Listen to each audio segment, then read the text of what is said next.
Don't forget, you can reach the latest episode of Potomac Watch anytime. Just ask your smart speaker, play the Opinion Potomac Watch podcast. From the opinion pages of the Wall Street Journal, this is Potomac Watch. Welcome back. Monet, do you agree with the argument that Kim made earlier that maybe expulsion was going overboard? I mean, there are other avenues that a state house leader has to discipline wayward members, including taking them off committees or censuring them. And maybe that would have been more proportional to the offense, but still enough to deter these kinds of activist outbursts in the future. Yes, I do agree with Kim's points that expulsion was probably too drastic of a reaction to the disruption on the House floor. I do think that there should be an extremely high bar for a legislature voting to expel its members because those members were sent there by the public. And it's a very difficult and lengthy process to decide who a given district wants to elect. And once voters have sent a signal that this is their chosen representative, that person should have a pretty strong protection to be able to conduct their job in the way that they see fit before they would face expulsion. So they certainly were right to discipline these two members. I think that censure or perhaps even other measures would have been appropriate. But forcing someone out of the legislature should happen, I think, only when that person has sort of done something that makes them unfit for service, like you said, an instance of sexual impropriety, or has done something very, very drastic, which makes it such that members can no longer continue to serve along that person in good faith. But I don't think that's the crime of a one-day disruption amounts to that level of infraction that should force them to be expelled from the legislature. There's also the question of the effectiveness of expulsion, because now Justin Jones and Justin Pearson have become national figures. And when there's a vacancy that arises in the Tennessee State House, apparently there is a special election, but in the short term, it is filled by local councils. And on Monday, Nashville's Metro Council met and unanimously voted to reappoint Justin Jones to the seat that he had just been expelled from last week. And so, Kim, there's also the question of whether this was really an effective method of censorship. It's possible there's some reporting that Justin Pearson may also be reappointed to the seat that he was just expelled from.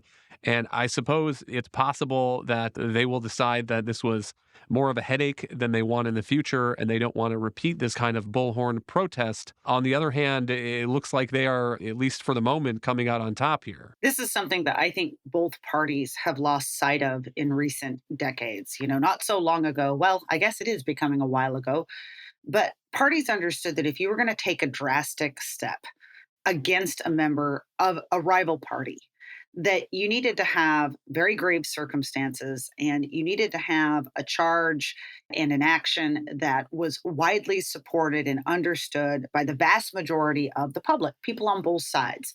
And we've seen this play out now in many other forums. When the Democrats engaged in that first impeachment proceeding against Donald Trump, impeachment is meant to be rare.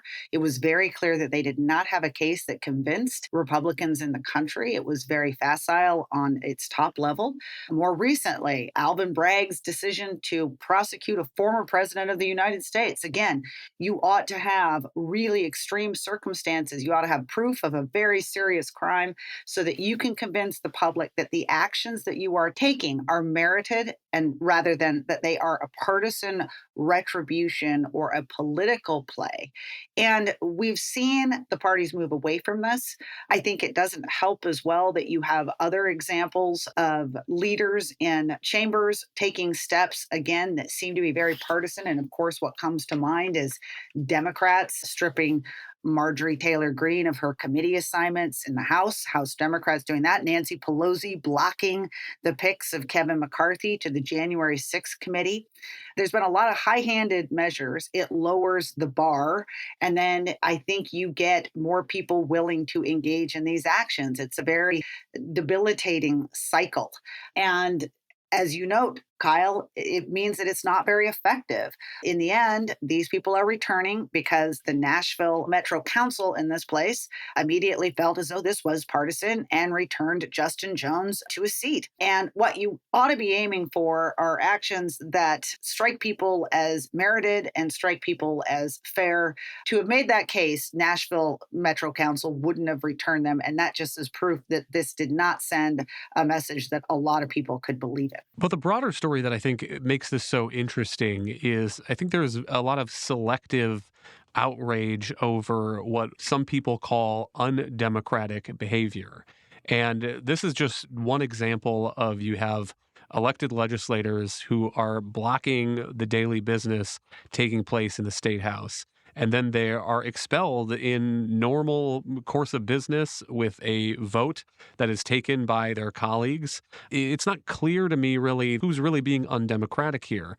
And I think that you can go back to other examples of when lawmakers that were trying to block bills in the Texas legislature or the Wisconsin legislature fled the state in order to deny their colleagues the quorum. And in those cases, those were Democratic legislatures doing the fleeing, and they were held up as heroes of democracy, not undemocratic, anti-democratic obstructionists who were blocking the work of the majority. And Monet, I think that's been a fascinating wrinkle, especially as you've heard President Biden take up this theme of democracy and Republicans being allegedly anti-democratic or undemocratic. Is it really depends on a certain framing of these news issues that I'm not sure holds up under a little bit of scrutiny. Yeah, I completely agree with that. That there is a bias in how the actions of legislators are interpreted by the press, depending on which party they belong to. And I definitely think that, yes, the Nashville Metropolitan Council voted 36-0 to reinstate Justin Jones to his seat in the meantime. But part of the reason they did that is because they had already been made into national heroes. And I'm speaking of both Justin Jones and Justin Pearson by the media in the aftermath of their protests. I think that a fair and neutral observer would say that they were wrong to do what they did, disrupting the order of their chamber, and they deserve to be punished. And might also then say that Republican legislators overreacted a bit by being so quick to expel them. But the broad narrative that we have in the media actually is that they were completely blameless, and obviously that contributed to why the broader public and specifically the Nashville County representatives who were responsible for refilling that seat were so unified in their decision to return Justin Jones. And it's very likely that Justin Pearson, who's from Memphis, will also be returned to that seat in the interim. So to play a little bit of devil's advocate to the point that Kim made, yes, I think legislators should always try to take these sorts of punitive actions only when there's broad consensus. But I think that the Speaker of the House and the Tennessee legislature would say there's never going to be a time when the media takes my side, no matter how bad the actions are of the Democratic legislator who we're disciplining. We just have to do what we think is right. We know that there isn't going to be a consensus that we did the right thing because the media is so unified behind these progressive activist candidates. And so they just decided to take the votes because they thought that these guys merited punishment. And if they get reinstated, so be it. If they end up getting a little bit of a political windfall, so be it. I understand that, even though I don't agree with their decision. Kim, am I wrong, though, to think that these kinds of obstructionist tactics by legislators are more common on the Democratic side of the aisle? I mean, I have a hard time imagining a couple of Republican lawmakers with a bullhorn going to the well of the legislature in Maryland or California or New York or a Democratic-controlled state in order to derail what's supposed to be on the floor that day. Yeah, we haven't seen that happen. Now, you mentioned the fleeing of Democrats in a couple of states. We did have one example of that in Oregon, where Republican state senators actually fled the Capitol to try to block a climate bill back 3 or 4 years ago. I do think, though, overall, you're completely right. Look, what we're talking about here are standards and norms. And if you simply put this in the broader context, over the last 6 years, what we have seen is a Democratic Party that has used the excuse of Donald Trump's presence on the scene to argue that any step that they take is justified in order to stop him or stop the Republican agenda. And then they went on, even when he left office, and you've seen no less than Joe Biden do this again and again, to equate Trump, the man, with some extreme partisan Republican agenda that likewise merits any step in order to block it.